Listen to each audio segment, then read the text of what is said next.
I got asked this week how to balance scaling flipping and also making sure to make smart business decisions and taking things slow. So what's the right way to do that? And I'm unfortunately very equipped to answer that question. Well, maybe fortunately for you, so that you can learn from all my lessons.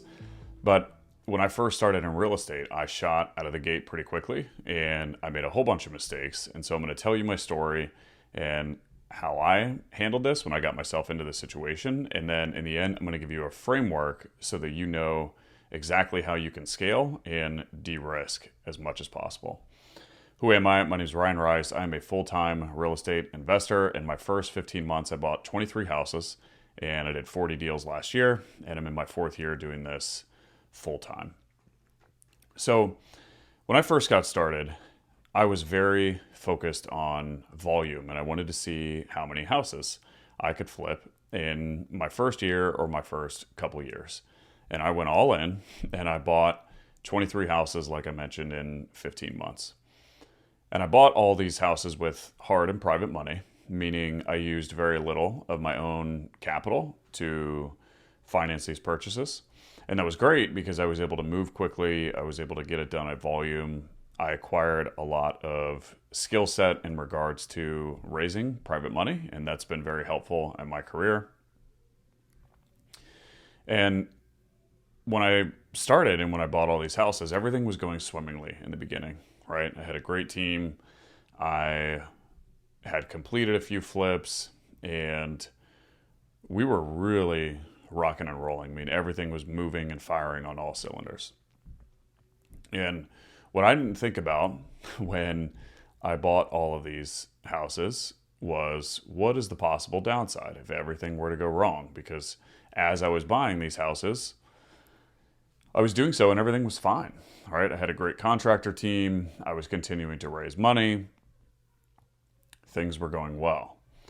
And when things did kind of start to go sideways, it was difficult because for a number of reasons.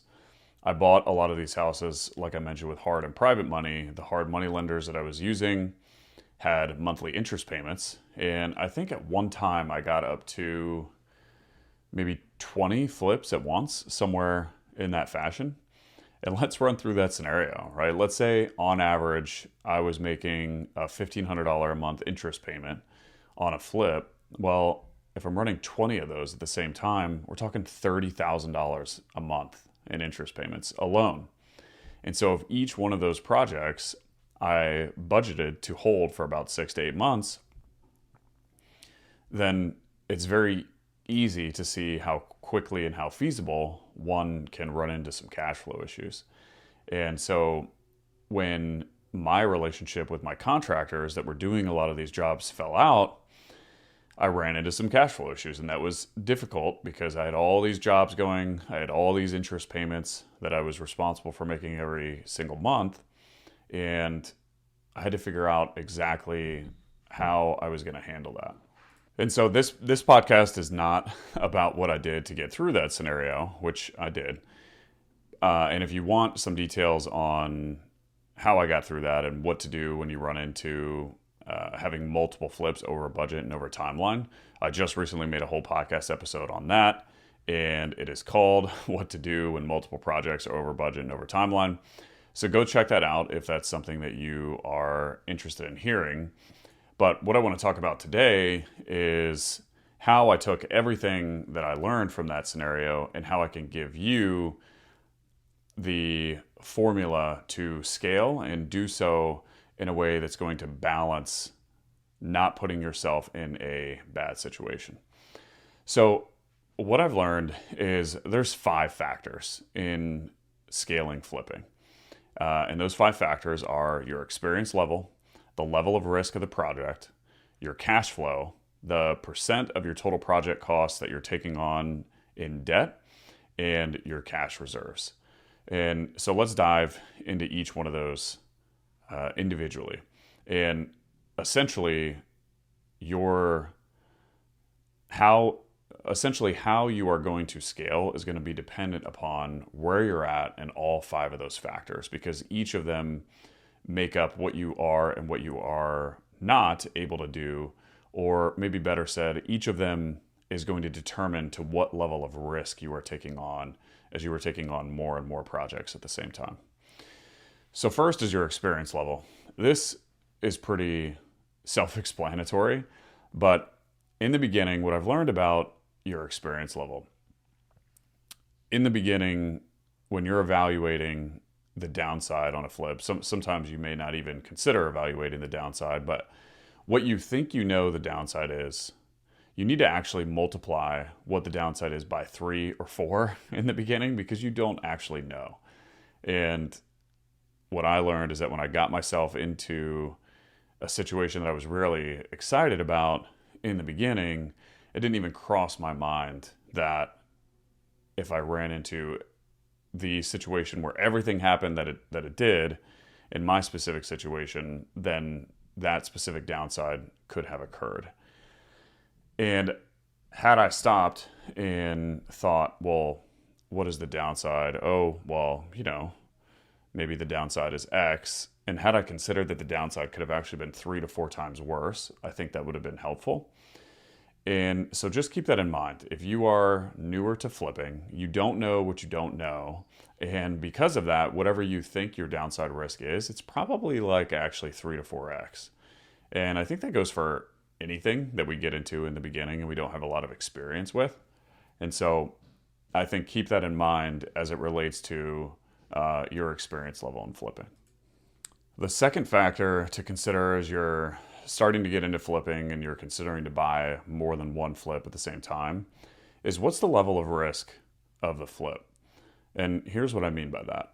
If you're flipping a whole bunch of houses that are built in the early 1900s and they have old plumbing, they have old electrical, they have plaster walls, your level of risk is going to be a lot different than if you're flipping a house that's built after 1970, after 1980, and all you need to do is update the kitchen, the bathrooms, the flooring, and the paint, right? They're just two entirely different projects. And unfortunately, what I see a lot of people make the mistake of, and this is a mistake that I made, is not necessarily considering the specific risk of a project. And especially in the beginning, if you are scaling, because you're paying down a lot of ignorance tax on not knowing what you don't know in regards to flipping, you need to minimize your level of risk as much as you can. And so you really want to stray towards purchasing homes that need relatively minor cosmetic upgrades and are built a little bit newer, as opposed to taking on these massive projects, right? Renovations that are costing more than $70,000, $80,000, $90,000. There's just so much more that can go wrong, right? A $100,000 renovation project can very easily turn into a $140,000 renovation project. And it's very difficult for a $40,000 renovation project to turn into a $90,000 renovation project, right? They're just two entirely different scopes. And as you are continuing to do more and more flips and you want to decide that you want to take more on, if you take on a whole bunch of flips that are kitchen, bath, flooring, paint, and they're newer houses, that's going to be a lot simpler than if you're trying to do the same with these massive, $70,000, $80,000, $90,000 rehab projects. So just consider that. Your third factor in scaling flipping is going to be your cash flow. So like I mentioned in the beginning, what you want to prevent from happening is buying a whole bunch of flips with all other people's money, and then because you misallocated the level of risk of the project that you were taking on, you end up holding that project for longer, which means your monthly expenses for that project were unaccounted for in the beginning. So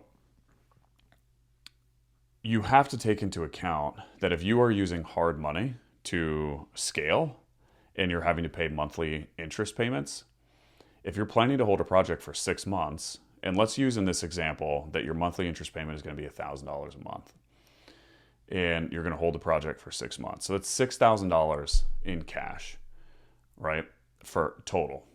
And let's say you want to scale to flip 5 houses at a time. Well, that's $30,000 in cash. And what I would suggest is, as you are scaling, you want to have at least twice the amount of cash required for that project. Or let me rephrase that differently. You want to have at least the amount of cash required for that total project in reserves. And so in that same example where you're flipping a house and your monthly expenses are $1,000 a month, which is probably a lot more than that, but again, for ease of math here, that's $6,000 total that you're going to spend if you're planning to hold it for 6 months. Well, you want to have $6,000 in reserves in the event that that project takes twice as long. Because there's a lot that could happen, right? There's permitting, there's weather, you could have to fire your contractor. You might have some renovation delays. There might be material delays. It could be a number of things. And the last thing that you want is to not account for a potential overage in your cash going out, and then you run into a situation where you're tight on cash. And so what that means, let's say if you're making the decision to scale up to 5 flips and each of those flips is going to cost you $6,000 over 6 months, well, 6 times 5, you want to have at least an extra $30,000 in reserves. And that's $30,000 of your business money, right? You don't want to necessarily account for that money in your own personal money. I mean, again, that's all to what level of risk that you want to take on. That could be a way that you account for it. But the more that you're accounting for your own personal money as you scale, the more at risk you are, because then you're going to have to put your personal money into the business if you run into some issues. Hey y'all, quick interruption. If you have gotten some value out of this podcast, one way that you could say thank you, if you so desired, is by giving this podcast a rating. It might take 2 seconds, quick tap of the thumb, would mean a great deal to me, and maybe it helps spread this podcast to more people and help more people make more money. Thanks. So cash is king in business. And if you run out of cash, your business dies. And you want to eliminate all possibility of risk as possible of running into some sort of cash flow issue. Because if you do, then, I mean, your options are sell some assets so you can get some immediate cash flow, raise more money, and there aren't really more options for that. The other option would be to, lose the house and let your hard money lender take it back or get it foreclosed on. And there's a lot of negative ramifications for that. So you want to avoid that. So cash flow is super, super important. And that's what a lot of people don't think about. And what you have to think about too in terms of cash flow, what I see a lot of investors not take into account, they have their monthly interest payments, but they don't take into account that now that they own property, they're going to have to pay a tax bill twice a year. And so if they own a property for at least 6 months, they're going to have a tax bill that's going to be due. And so again, you have to take in not just your monthly interest payments, but taxes, insurance, utilities, right? All of the costs that are going to be associated with that project for a total of 6 months. You want to have that same amount of money set aside in reserves in addition to your gap funding, right? So this whole time I have been hypothesizing as if you bought this project with hard and private money and you raised enough private money to fund the entire project. So in that same example where the interest payment was $1,000 a month and you're going to hold it for 6 months, I was including in that your private money lender or your gap funder has already given you $6,000 and you have it just sitting in your bank account, right? You need an additional $6,000. So in the beginning, that's why I said you need twice of what you plan to spend. So super important, right? That's where a lot of investors can run themselves into issues, is if they run out of cash. And it's always important to be conservative in regards to your potential cash flow. And you don't want to rely on future profits of your flips for cash flow, because then if something were to happen and your business dies, if you don't get that cash or if you don't get that profit from that flip, well, something happens to that flip, then your business is dead. So kind of a few things there to consider as it relates to cash flow. The fourth factor in scaling flipping is the percentage of your total project costs that you're taking on in debt, right? So all of those examples that I just went through, they're assuming that you raised hard and private money and you funded that deal 100% with other people's money. Well, if you fund a whole bunch, if you're scaling and you're funding all of your deals with other people's money and those deals go south, then what's going to happen is if you have to go to sell one of those houses, you may have to pay back to your lenders more money than the income that you are going to receive from when you sell that house if something goes horribly wrong. And that is going to create some significant cash flow issues, right? So the fourth factor of taking on everything in debt could create issues with the third factor, which is cash flow. And you are going to be at less risk if you are not taking on an entire project 100% with other people's money, at least as you're scaling, right? Because what's going to happen is, let's say you bought a bad project and you put 50 grand of your own money. Well, that means if the project were to go south, when you go to sell it, you have a 50 grand window there that you can sell that project and still not to have to bring cash to the table. Now you're still going to lose money, but it's money that you've already put into the deal. And so there's not a cash flow issue if you run into an issue with that project. And so the Instagram community seems to love the flashy topic of, oh, you can do a whole bunch of flips with other people's money. And it's true, you can. But unfortunately, what I don't see a lot on Instagram is the education of risk if you are taking on a bunch of projects at the same time, all with other people's money. Because, again, if you have to sell that house and you're going to get less cash at the closing table than the money that you owe to your lenders, there's just not much room. And so I don't have like a percentage of total project costs that I would suggest that you max out at, but think about it like this. As a general rule, when you go to sell a house, you're going to conservatively net 90% of the selling price because you got to pay realtor commissions, closing costs, maybe some seller credits and whatnot. So if you estimate 90%, and if you're budgeting 10% profit or so, let's say you're budgeting 10 to 15% profit, well, now you're at 80%. What that means is if you take on 80% of your ARV in debt and something happens to your profit margin and your profit margin is not 10%, then you are going to have to bring cash to the closing table when you sell that house. So what's the right number? I don't know. It all depends on to what level of risk of the house that you're taking on, right? You can probably afford to take on more risk if the house is newer, if the project is lower scope. You can probably afford to take on higher debt. If you take on 80% of ARV of debt for a project and the house is built in 1900 and it's a $100,000 rehab, you are taking on significant risk. Because if that $100,000 rehab turns into a $150,000 rehab, which is, I don't want to say it's common, but it is relatively, it can very easily happen with that type of project, then think about where your margins go. If you're already at 80% after profit and after selling expenses, then again, if something happens to that profit, you're going to have to bring a bunch of cash to the table. And so the percentage of your total project cost that you take on in debt is very important.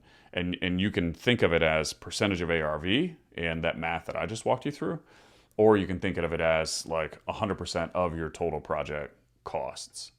And the more of your own money that you're putting into those deals, the less risky it's going to be because it's going to prevent you from having cash flow issues down in the future.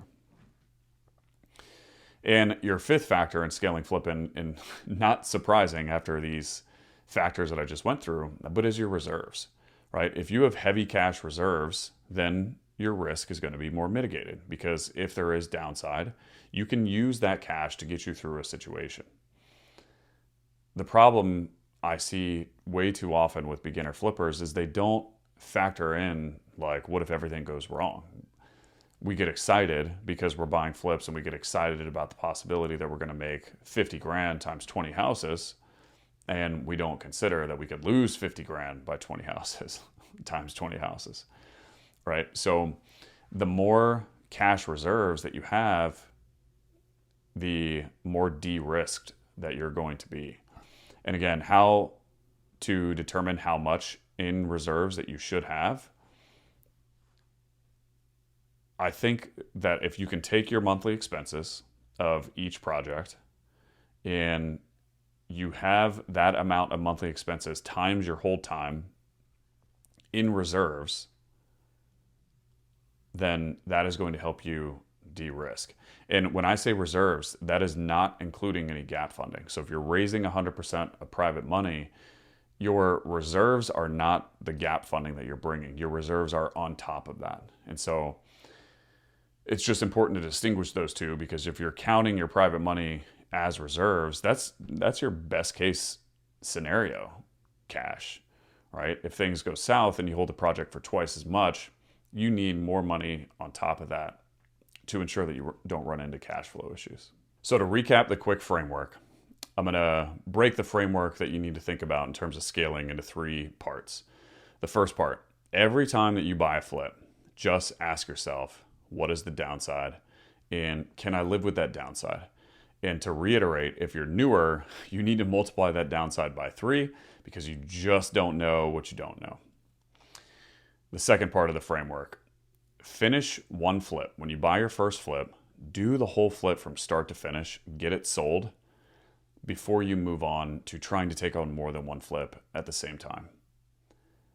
Is it possible for you to buy more than one flip at the same time when you haven't done one before and succeed? Yes. But it's also possible that you go bankrupt, and pay down your ignorance tax first so that you don't go bankrupt, and then take all of those learnings and then apply them to your next project. So finish one, and once you get to the finish line and you actually sell it and you get the cash back in your bank, take time to write in your notes, what did I learn from that I can apply forward, and then go buy your next one. And so after you finish one, I think you can go up to 3 at one time. And I would encourage you to not go past 3 because there's a whole bunch more things that you're going to have the ability to learn. And then finish all of those 3 before you buy any more. All right, get all of the cash back on all of those 3 and then go to your next phase. And then I would say you could do 5 and repeat, and then go to 8 and repeat. And then after that, I mean, at this point you've done you're approaching 20 flips and you've done up to 8 at the same time. You probably understand enough to be able to apply everything that you've learned into the future and be able to scale to whatever you want after that. Even when you're scaling to it, I think you still have to consider all those frameworks that we went through, or all of those factors that we went through. But do 1, then do 3, then do 5, then do 8, and that's going to help minimize your risk. And do you have the ability to do more and have it work out and make money? Yes. But the fact that there is even some sort of probability that you go bankrupt, it's risk that you don't need to take. And the only reason that you would take it is because you want, quote, success more quickly, right? Whereas if you can just pay down your ignorance tax and then apply that to your next projects, you're going to minimize your downside. And the third part of the framework, and like I already mentioned, but to recap, just have the total amount of your monthly expenses that you plan on spending in reserves. And that's on top of any other private money that you raise for that deal. So that's how to scale and help minimize your downside while you're doing so, and, quote, make smart business decisions.